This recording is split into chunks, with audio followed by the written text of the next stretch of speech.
And we know, I think it's irrefuted, that there's child labor exploited to get those minerals. Those minerals are central, if not fully necessary, for the production of EVs, which even objectively we have to acknowledge. Guys, it's heating up again on Capitol Hill, and this time, it's Chip Roy going head-to-head with Alexandria Ocasio-Cortez in a showdown that had everyone holding their breath. The topic? Something you might not expect: child labor in the global mining industry, all tied to those shiny electric vehicles everyone's talking about. Chairwoman, my friend, Mr. Westerman, just a couple quick questions. The ranking members talked about somehow this is good for, individuals who are, quote, polluters. I know at least one of the bills we're talking about is important with respect to the Duluth complex, right? And that would, it could constitute a sizable portion. I've got 88% down in my notes, but I know it's a very large percent of the cobalt reserves in the United States. Currently, we're highly dependent on China for cobalt, correct? Very dependent on China for cobalt and many other minerals and rare earth elements. And is it not true that the Biden administration, with its senseless, job-killing, hard-working, American, life-destroying tailpipe rule that will stack up more mandates on electric vehicle production to the tune of something like 2/3 of the production by 2030, that meanwhile EVs are piling up on the lots of automobile dealerships across the country, that in light of that even if one were to say that we should be moving towards electric vehicles, which I think is a reasonable question to debate in and of itself, would it not be foolish to do that on the back of Chinese production and Chinese cobalt mining? I believe so, and I think you've done a great job of outlining what I would call Democrat utopia. We're going to have our cake and eat it too. We're going to get rid of fossil fuel. We're going to get rid of internal combustion engine vehicles. Everybody's going to drive an EV, and we're not going to mine anything to create the components that go into that EV, or to strengthening the grid, or to building wind and solar and more distributed electrical systems. And it just doesn't work that way. It's a not in my backyard mentality that is forcing our supply chains more and more to China, who has gone out and hoarded resources from around the world. Cobalt is one you mentioned that comes from the Congo, where they use child slave labor. Right. They haul it back to China, where they refine it. And by the way, China built 50 gigawatts of coal-powered plants last year. That's one every 5 days, so they can process the minerals and manufacture the stuff to sell to us so that we can save the planet. It makes absolutely no sense. Representative Ocasio-Cortez, what do you say to that point, right? When we've got a significant amount of evidence that China owns the vast majority, if not all, 80% plus of the cobalt mine production coming out of Congo, et cetera. And we know, I think it's irrefuted, that there's child labor exploited to get those minerals. Those minerals are central, if not fully necessary, for the production of EVs, which even objectively we have to acknowledge are not fully able to power the ability of the American public to get to their jobs and their work and so forth. And yet we're mandating that we have 2/3 of the production be EVs by 2030. So if we follow those mandates by the Biden administration, that debate aside, right, debate for a different day, if you follow those mandates, you got to have a massive, massive amount of battery production. And by all indication, the vast majority of that Congo production is controlled by China. A huge amount of that has child labor and other issues that we've talked about, and you got trafficked child slaves that are reported in the production of it. Why on earth would we want to limit the ability of Americans to go mine cobalt? Now, I might say, well, that's kind of great because I actually still want the internal combustion engine. I actually think it's more affordable and better for the American worker who wants the plumber in San Marcos, Texas, to be able to go to work and afford the car. But if you buy into the motion of having, EVs that you can drive all over creation, even if you're from Texas and you had to do like I did, I appreciate the chairman pointing out the passing of my grandma. I had to drive 6 hours, like 300 miles to go see my grandma Thursday before she passed away, and 6 hours back. I couldn't do that in an EV. I wouldn't have been able to make the round trip in time. But okay, assume we were able to ever produce the batteries that last long enough, the charging stations, all the stuff.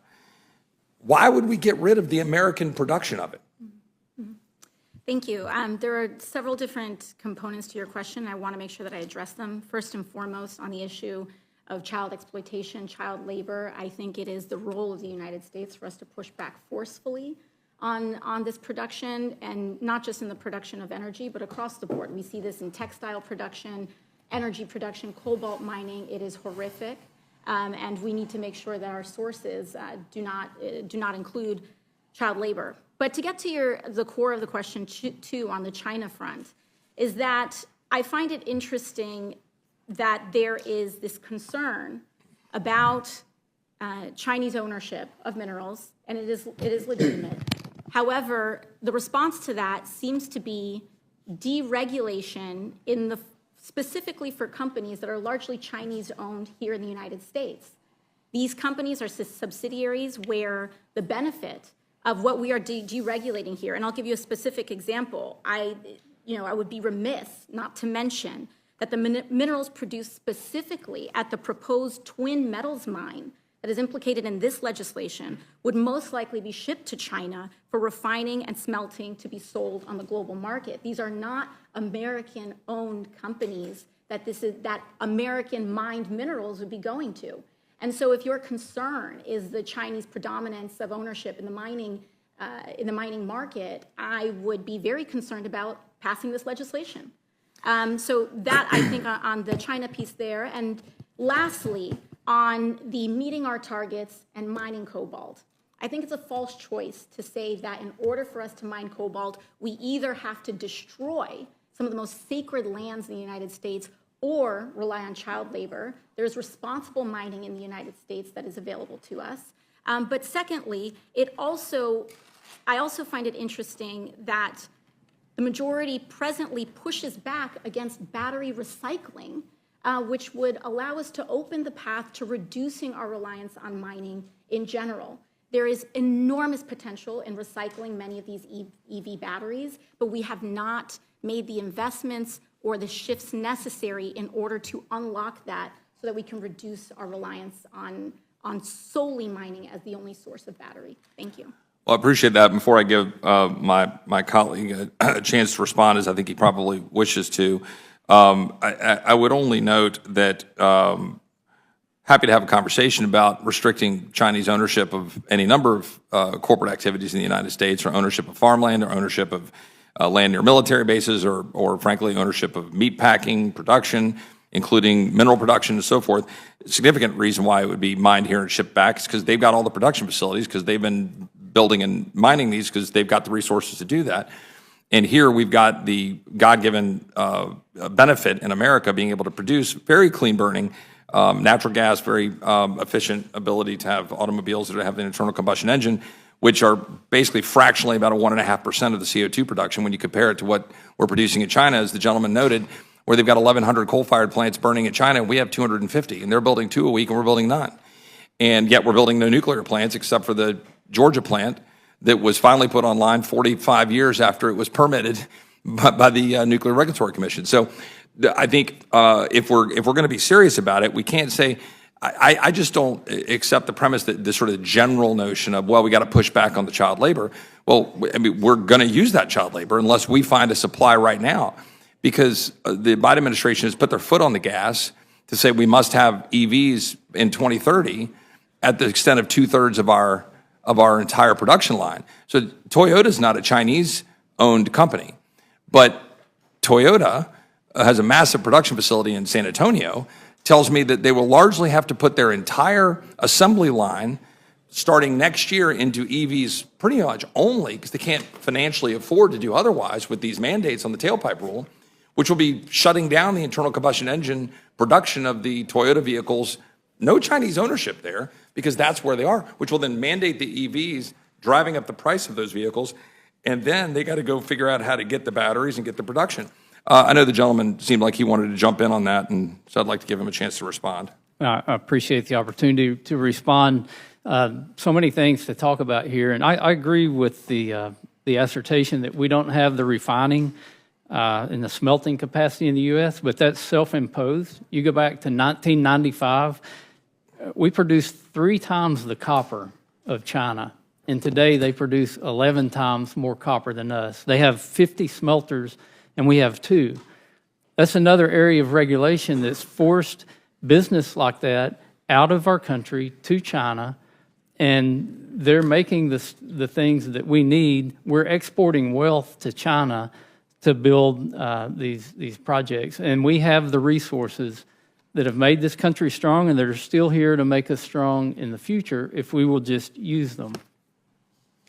Well, I appreciate the gentleman. I will, in the interest of time, yield back. I know there's other issues here. I would just push back on the general notion that these aren't important pieces of legislation. I mean, dealing with figuring out how we're going to protect our federal lands and the wildlife and the ability for hunters and anglers to use them, all that stuff are all part of this legislation, and we all share an interest in conservation in that respect. Look at Texas. We have very little federal ownership of the land, happily so. But where we have federal lands, we ought to try to manage it appropriately for good stewardship for multiple generations, including production and AMWR, which is a tiny, tiny fraction of the footprint of the entire state of Alaska. Lots of studies about wildlife benefits and so forth. But we'll put that aside for a different day, and I'll yield back my time. Thank you, Mr. Roy. Ms. Scanlon? Thank you, Madam Chair. I am very concerned that these bills are a huge step back for our environment and our endangered species. They seem to be predicated on a false kind of a binary choice. And I don't think it's true that President Biden or Democrats or the American people have any interest in having a blanket prohibition on development, but we do want a system that fairly takes into account public safety, conservation, and the damage to our environment and our children's future if we aren't taking those into consideration. So can you comment on that? Absolutely, Representative Scanlon. As you noted, particularly in the public land rule, specifically, this shift in the rule is not even to put conservation and restoration above, energy production, recreation, or any other considerations. It's simply to allow the consideration to be on equal footing. And I would emphatically push back on the notion that conservation is just simply cordoning off, that this rule is just about conservation and cordoning off several acres of land and saying there's nothing to be done here. But this is also about land restoration. And there are so many acres of land, federal lands, public lands. This is land that belongs to the people of the United States of America, that has been dumped on, that has been allowed to be overridden with toxic waste, that people are getting sick from, that species are becoming endangered from. And to allow that to simply be in equal consideration as the federal government and the Bureau of Land Management doles out and makes decisions, oftentimes affirmatively about energy production, I think is eminently reasonable. I think that makes a lot of sense, that we're trying to balance some competing concerns, but that we really do need to take into account these conservation concerns. So I would yield back. Thank you. Thank you, Ms. Scanlon. Mr. Scott? Thank you, Madam Chair. I'll just be quick. I mean, I'm thankful for the legislation on that supports hunters and fishermen. I mean, I think, the more time a child spends